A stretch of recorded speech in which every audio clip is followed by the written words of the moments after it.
വീട്ടിൽ ബീഫ് വാങ്ങുമ്പോഴേ അടുക്കള വഴിക്ക് തിരിഞ്ഞു നോക്കാതെ കഴിക്കാൻ നേരത്തെ മാത്രം അടുക്കളയിലേക്ക് എത്തി നോക്കുന്ന എന്നെപ്പോലെ ബീഫ് റോസ്റ്റ് ആദ്യമായിട്ട് വയ്ക്കുന്നവർക്ക് വേണ്ടിയിട്ടുള്ളതാണ് ഇന്നത്തെ വീഡിയോ. ബീഫ് ചെറിയ കഷ്ണങ്ങളാക്കി കഴുകി വൃത്തിയാക്കിയതിലേക്ക് മല്ലിപ്പൊടിയും മുളക് പൊടിയും ഉപ്പും കുരുമുളക് പൊടിയും ഇഞ്ചി വെളുത്തുള്ളി ചെറുതായി അരിഞ്ഞതും ചേർത്ത് യോജിപ്പിച്ച് കുക്കറിൽ വെള്ളം ചേർക്കാതെ വേവിച്ചെടുക്കുക.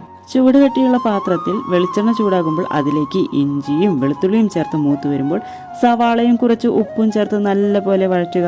ശേഷം അതിലേക്ക് മല്ലിപ്പൊടിയും കുറച്ച് മുളക് പൊടിയും ഗരം മസാലപ്പൊടിയും കുരുമുളക് പൊടിയും ചേർത്ത് വഴറ്റിയെടുത്തതിലേക്ക് വേവിച്ച് വെച്ച പോത്തിറച്ചി കൂടി ചേർത്ത് വെള്ളം വറ്റിച്ച് നല്ലപോലെ മുരിയിച്ചെടുത്താൽ ബീഫ് റോസ്റ്റ് തയ്യാർ.